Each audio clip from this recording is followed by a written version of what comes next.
ಕರ್ನಾಟಕಕ್ಕೆ ಕೇಂದ್ರ ಸರ್ಕಾರ ಬಂಪರ್ ಗಿಫ್ಟ್. ರಾಜ್ಯಕ್ಕೆ 25 ರೈಲ್ವೆ ಯೋಜನೆ ಮಂಜೂರು. ಬರೋಬ್ಬರಿ 42,517 ಕೋಟಿ ವೆಚ್ಚದ ಸ್ಕೀಮ್. ಸ್ನೇಹಿತರೆ, ವೆಲ್ಕಮ್ ಬ್ಯಾಕ್ ಟು ಐಫೈ ಕನ್ನಡ ಚಾನೆಲ್. ಸ್ನೇಹಿತರೆ, ರಾಜ್ಯದಲ್ಲಿ ರೈಲ್ವೆ ಮಹಾಕ್ರಾಂತಿ ನಡೀತಾ ಇದೆ. ಕರುನಾಡಿನ ಸಮಗ್ರ ಅಭಿವೃದ್ಧಿಗೆ ಹೊಸ ವೇಗ ನೀಡುವಂತಹ ಒಂದು ಅದ್ಭುತ ಸುದ್ದಿ ಇದೀಗ ಹೊರಬಿದ್ದಿದೆ. ರಾಜ್ಯದ ರೈಲ್ವೆ ಸಂಪರ್ಕ ಜಾಲವನ್ನು ಮತ್ತಷ್ಟು ಹೆಚ್ಚಿಸಲು ಬೃಹತ್ ಯೋಜನೆಗೆ ಕೇಂದ್ರ ಸರ್ಕಾರ ಹಸಿರು ನಿಶಾನೆಯನ್ನು ತೋರಿದೆ. ಕರ್ನಾಟಕಕ್ಕೆ ಬರೋಬ್ಬರಿ 42,517 ಕೋಟಿ ರೂಪಾಯಿ ವೆಚ್ಚದ 25 ಬೃಹತ್ ರೈಲು ಯೋಜನೆಗೆ ಕೇಂದ್ರ ಸರ್ಕಾರ ಮಂಜೂರು ಮಾಡಿದೆ. ಈ ಮೂಲಕ ರಾಜ್ಯದ ಮೂಲೆ ಮೂಲೆಗೂ ರೈಲು ಸಂಪರ್ಕ ಕಲ್ಪಿಸುವ ದಶಕಗಳ ಕನಸು ನನಸಾಗುವ ದಿನಗಳು ಹತ್ತಿರವಾಗ್ತಾ ಇದೆ. ಹಾಗಾದ್ರೆ ಈ ಯೋಜನೆಗಳು ಯಾವುದು? ಇದರಿಂದ ರಾಜ್ಯಕ್ಕೆ ಯಾವೆಲ್ಲ ಭಾಗಗಳಿಗೆ ಅನುಕೂಲವಾಗಲಿದೆ? ಈ ಯೋಜನೆಗಳ ಒಟ್ಟು ಉದ್ದ ಎಷ್ಟು? ಈಗಾಗಲೇ ಎಷ್ಟು ಕೆಲಸ ಪೂರ್ಣಗೊಂಡಿದೆ? ಈ ಮಹತ್ವ ಯೋಜನೆಗಳ ಸಂಪೂರ್ಣ ವಿವರಗಳೇನು ನೋಡೋಣ ಬನ್ನಿ. ವೀಕ್ಷಕರೇ, ಇದು ಕರ್ನಾಟಕದ ಪಾಲಿಗೆ ರೈಲ್ವೆ ಇಲಾಖೆಯಿಂದ ಸಿಕ್ಕಿರುವ ಒಂದು ಬಂಪರ್ ಕೊಡುಗೆ. ರಾಜ್ಯದ ಸಂಪರ್ಕ ವ್ಯವಸ್ಥೆಗೆ ಹೊಸ ದಿಕ್ಕು ತೋರಿಸುವ ಈ ಮಹತ್ವದ ಮಾಹಿತಿಯನ್ನು ಸ್ವಂತ ಕೇಂದ್ರ ರೈಲ್ವೆ ಸಚಿವರಾದಂತಹ ಅಶ್ವಿನ್ ವೈಷ್ಣವ್ ಅವರು ರಾಜ್ಯಸಭೆಯಲ್ಲಿ ಬಹಿರಂಗಪಡಿಸಿದ್ದಾರೆ. ರಾಜ್ಯಸಭೆಯಲ್ಲಿ ಕೇಳಲಾಗುವ ಪ್ರಶ್ನೆಯೊಂದಕ್ಕೆ ಲಿಖಿತ ಉತ್ತರ ನೀಡಿದ ಅವರು ಕರ್ನಾಟಕಕ್ಕೆ ರೈಲ್ವೆ ಅಭಿವೃದ್ಧಿಯ ಸಂಪೂರ್ಣ ನೀಲನಕ್ಷೆಯನ್ನು ಸಂಸದರ ಮುಂದೆ ಇಟ್ಟರು. ಸಚಿವರು ನೀಡಿರುವ ಮಾಹಿತಿಯ ಪ್ರಕಾರ ಕರ್ನಾಟಕದಲ್ಲಿ ಸಂಪೂರ್ಣವಾಗಿ ಹಾಗೂ ಭಾಗಾಂಶ ಸ್ವರೂಪದಲ್ಲಿ ಒಟ್ಟು 25 ರೈಲ್ವೆ ಯೋಜನೆಗೆ ಮಂಜೂರಾತಿ ದೊರೆತಿದೆ. ಈ ಯೋಜನೆಯ ಒಟ್ಟು ಉದ್ದ 3,264 ಕಿಲೋಮೀಟರ್. ಇದಕ್ಕಾಗಿ ತಗಲುವ ಅಂದಾಜು ವೆಚ್ಚ ಬರೋಬ್ಬರಿ 42,517 ಕೋಟಿ. ಸ್ನೇಹಿತರು, ರಾಜ್ಯದ ಮೂಲ ಸೌಕರ್ಯ ಕ್ಷೇತ್ರಕ್ಕೆ ಹರಿದು ಬರ್ತಾ ಇರುವಂತಹ ಅತಿ ದೊಡ್ಡ ಹೂಡಿಕೆಯ ಒಂದಾಗಿದೆ. ಈ ಯೋಜನೆ 25 ಯೋಜನೆಗಳಲ್ಲಿ 15 ಹೊಸ ರೈಲು ಮಾರ್ಗಗಳ ನಿರ್ಮಾಣ ಹಾಗೂ 10 ಹಾಲಿ ಇರುವಂತಹ ಮಾರ್ಗಗಳ ಜೋಡಿ ಮಾರ್ಗ ಡಬ್ಲಿಂಗ್ ಯೋಜನೆಗಳು ಸೇರಿದೆ. ಈ ಹೊಸ ಮಾರ್ಗಗಳು ಇದುವರೆಗೂ ರೈಲು ಸಂಪರ್ಕವೇ ಇಲ್ಲದ ಪ್ರದೇಶಗಳನ್ನು ದೇಶದ ರೈಲ್ವೆ ನಕ್ಷೆಯಲ್ಲಿ ಸೇರಿಸಿದರೆ ಜೋಡಿ ಮಾರ್ಗ ಯೋಜನೆಗಳು ಅಸ್ತಿತ್ವದಲ್ಲಿರುವಂತಹ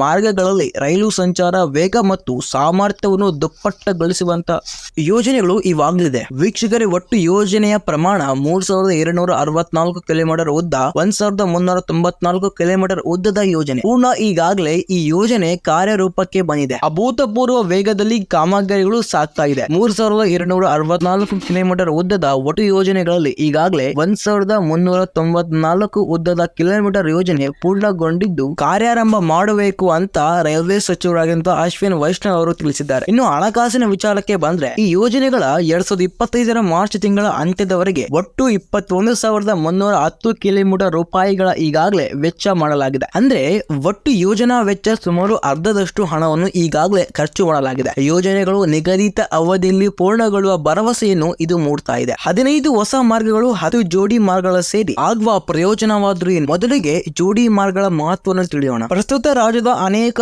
ಪ್ರಮುಖ ಮಾರ್ಗಗಳ ಏಕ ಹಳಿಗಳ ಅಂದ್ರೆ ಸಿಂಗಲ್ ಲೈನ್ ಹೊಂದಿದೆ. ಇದರಿಂದಾಗಿ ಎದುರಿಂದ ಬರುವಂತಹ ರೈಲಿಗೆ ದಾರಿ ಮಾಡಿಕೊಳ್ಳಲು ಒಂದು ರೈಲು ನಿಲ್ದಾಣದಿಂದ ಅಥವಾ ಕ್ರಾಸಿಂಗ್ ಪಾಯಿಂಟ್ ನಿಂದ ನಿಲ್ಲಬೇಕಾಗಿದೆ. ಇದು ಪ್ರಮಾಣದ ಸಮಯವನ್ನು ಹೆಚ್ಚಿಸುತ್ತದೆ ಮತ್ತು ಸರಕು ಸಾಗಾಣಿಕೆ ವಿಳಂಬವನ್ನು ಮಾಡುತ್ತದೆ. ಆದ್ರೆ ಜೋಡಿ ಮಾರ್ಗ ನಿರ್ಮಾಣವಾದರೆ ಒಂದೇ ಸಮಯದಲ್ಲಿ ಎರಡೂ ದಿಕ್ಕಿನಲ್ಲಿ ರೈಲುಗಳ ಸಂಚರಿಸಬಹುದು. ಇದರಿಂದಾಗಿ ಕ್ರಾಸಿಂಗ್ ಕಾಯುವ ಸಮಯ ಸಂಪೂರ್ಣವಾಗಿ ತಪ್ಪುತ್ತೆ. ರೈಲುಗಳ ವೇಗ ಹೆಚ್ಚಾದಂತೆ ಪ್ರಯಾಣಿಕರ ಪ್ರಯಾಣದ ಅವಧಿ ಕಡಿಮೆಯಾಗುತ್ತದೆ. ವೀಕ್ಷಕರೇ, ಇನ್ನು 15 ಹೊಸ ಮಾರ್ಗಗಳ ನಿರ್ಮಾಣವಂತಹ ರಾಜ್ಯದ ಅಭಿವೃದ್ಧಿಯಲ್ಲಿ ಹೊಸ ಮೈಲುಗಲ್ಲನ್ನೇ ಸೃಷ್ಟಿ ಮಾಡಿದೆ. ಇದುವರೆಗೂ ರಸ್ತೆ ಸಂಪರ್ಕವನ್ನೇ ಅವಲಂಬಿಸಿದ ಅನೇಕ ಜಿಲ್ಲೆಗಳಿಗೆ ರೈಲು ಸೌಲಭ್ಯ ಸಿಗಲಿದೆ. 64 ಯೋಜನೆಗಳ ಸಮೀಕ್ಷೆಗೆ ಮಂಜೂರಾತಿ. ಈ 25 ಯೋಜನೆಗೆ ಜೊತೆಗೆ ಕಳೆದ 3 ವರ್ಷಗಳ ರಾಜ್ಯದಲ್ಲಿ ಮತ್ತಷ್ಟು ರೈಲ್ವೆ ಜಾಲ ವಿಸ್ತರಿಸುವ ದೂರದೃಷ್ಟಿಯಿಂದ ಬರೋಬ್ಬರಿ 64 ಯೋಜನೆಗಳ ಸಮೀಕ್ಷೆಗೆ ಮಂಜೂರಾತಿ ನೀಡಲಾಗಿದೆ. 772 ಕಿಲೋಮೀಟರ್ ಉದ್ದದ ಈ ಸಮೀಕ್ಷೆಯಲ್ಲಿ 25 ಹೊಸ ಮಾರ್ಗಗಳು ಮತ್ತು 39 ಜೋಡಿ ಮಾರ್ಗಗಳ ಸಮೀಕ್ಷೆ ಸೇರಿದೆ. ಇದು ಭವಿಷ್ಯದಲ್ಲಿ ಕರ್ನಾಟಕವನ್ನು ರೈಲ್ವೆ ಸಂಪರ್ಕವನ್ನು ದೇಶದಲ್ಲಿಯೇ ಮುಂಚೂಣಿ ತರುವಂತಹ ಗುರಿಯನ್ನು ಹೊಂದಿದೆ. ವೀಕ್ಷಕರೇ, ಈ ಬೃಹತ್ ಯೋಜನೆಯಲ್ಲಿ